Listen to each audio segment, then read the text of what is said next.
मनुष्य दो ही प्रकार के व्यक्तियों के समक्ष झुकता है। एक वो जिसका वो सम्मान करता है और एक वो जिससे वो भयभीत रहता है।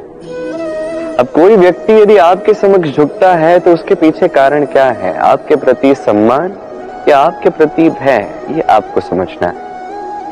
यदि आप ऐसा सोचते हैं कि उससे क्या अंतर पड़ता है कि भय हो या सम्मान, कोई मेरे समक्ष झुक तो रहा है। यदि ये आपकी सोच है तो आपको स्मरण करवाना चाहता। ये समय को बदलने में समय नहीं लगता। आज वो व्यक्ति आपसे भयभीत है, कल इस भय का अंत हो सकता है, या हो सकता है उसके पास अत्यधिक शक्ति आ जाए, कुछ भी हो सकता है। स्मरण रखिए, जो शीश भय के कारण झुकते हैं वो विरोध में सबसे पहले खड़े होते हैं, और जो शीश सम्मान में झुकते हैं वो आपके लिए शीश कटवाने के लिए भी सज्ज रहते हैं। तो सबको अपना बनाइए, किंतु भय का उपयोग करके नहीं, कर्म करके, सम्मान अर्जित करके। बस यही कीजिए और मेरे साथ प्रेम से कहिए, राधे राधे। सुई की छोर पर एक छिद्र होता है जिससे हम इस धागे को निकालते हैं, और फिर इस सुई की सहायता से ये धागा वस्त्र सिलता है। किंतु ये धागा कभी इस छिद्र में प्रवेश कर ही नहीं पाएगा यदि ये सीधा नहीं होगा। यदि इसमें कोई गांठ होगी तो वो कभी इस छिद्र से प्रवेश नहीं कर पाएगा। ठीक इसी प्रकार यदि आप किसी के जीवन में प्रवेश करना चाहते हैं, किसी के हृदय में प्रवेश करना चाहते हैं, तो आपके मन को भी सीधा होना होगा। इसमें कोई गांठ नहीं होनी चाहिए, अर्थात मन में कोई मैल नहीं होना चाहिए, कोई कुविचार नहीं होना चाहिए। यदि होगा तो आप कभी किसी के जीवन में प्रवेश नहीं कर पाएंगे, और यदि किसी भूलवश आप प्रवेश कर भी लेते हैं तभी उनके हृदय में कभी बस नहीं पाएंगे। स्वयं को धागे की भांति बनाएं, सीधा। मन में कोई भी कुविचार नहीं होना चाहिए, सबके प्रति मन में सद्भावना होनी चाहिए, शुभ विचार होने चाहिए। ऐसा करते जाइए, एक दिवस ऐसा आएगा जब इस समस्त संसार के हृदय में आप बसेंगे, और तब हृदय प्रसन्न होकर कहेगा, राधे राधे। सूर्य मुझे बड़ा भाता है, प्रतिदिन मुझे कुछ नया सिखा जाता है। कभी सूर्य को देखिए, 4 पहर तक ये अंधकार से लड़ेगा, फिर धीरे धीरे उदित होगा। पहले लाल, फिर केसरिया, फिर श्वेत रंग धारण करेगा, धीरे धीरे आकाश में ऊपर उठेगा और फिर समस्त संसार में प्रकाश फैलाएगा। ये सूर्य की तपस्या है, उसका धैर्य है, उसकी प्रतीक्षा है, उसका परिश्रम है, जो उसे संसार में सर्वोच्च स्थान मिलता है।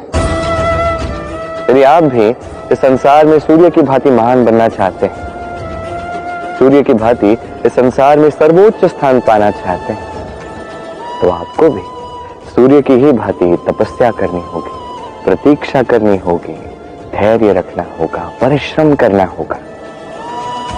तभी ये संसार में सम्मान भी मिलेगा, यश भी मिलेगा। आइए मेरे साथ प्रेम से कहिए, राधे राधे। मनुष्य वर्तमान में अपना जीवन व्यतीत करता है तो उसके जीवन में भूतकाल और भविष्यकाल दोनों का महत्व होता है। ये भूतकाल जो बीत गया, जो केवल जीवित रहता है हमारी स्मृतियों में, और भविष्यकाल वो जिसकी मात्र हम कल्पना ही कर सकते हैं।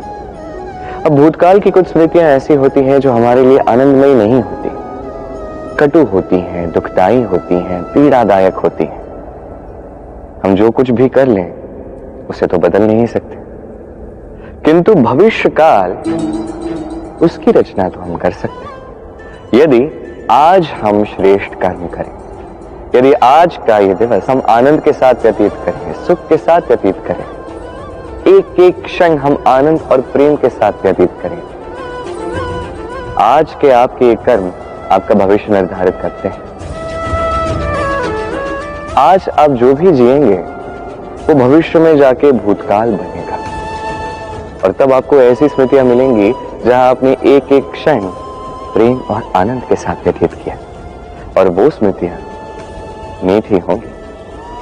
तो आज ही श्रेष्ठ और उचित कर्म कीजिए, आपको निश्चित रूप से एक उज्जवल, शुद्ध, पवित्र और आनंदमय भविष्य प्राप्त होगा। आइए मेरे साथ प्रेम से कहिए, राधे राधे। मनुष्य का जीवन होता है उसकी यात्रा, और हर एक की जीवन यात्रा का लक्ष्य भिन्न होता है। अब मन में ये प्रश्न जागता है कि इस जीवन में लक्ष्य महत्वपूर्ण है या यात्रा महत्वपूर्ण, और इस सोच में हम कहीं न कहीं सबसे महत्वपूर्ण बात भूल जाते हैं सबसे महत्वपूर्ण व्यक्तित्व, हमारा साथी, हमारा सहयात्री, जिसके साथ हम यात्रा तय करते हैं। यह अत्यंत महत्वपूर्ण है।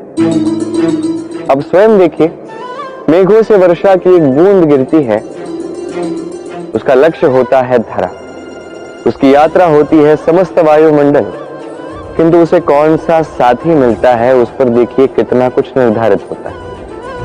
यदि उसे साथी मिलता है सीप, यदि वो सीप के मुख में जा गिरती है तो वो मोती बनती है, और तब लक्ष्य क्या बनता है? ईश्वर के आभूषण। वहीं यदि ये बूंद उसे साथ मिलता है सर्प का, वो सर्प के मुख में जा गिरती है तो वो बन जाती है विष, और तब लक्ष्य क्या बनता है? किसी के प्राण हारना। यही दर्शाता है कि हमारे जीवन में साथी का चयन अत्यंत आवश्यक, अत्यंत महत्वपूर्ण है, क्योंकि साथी का प्रभाव आपके मार्ग पर ही नहीं, आपके लक्ष्य पर भी पड़ेगा।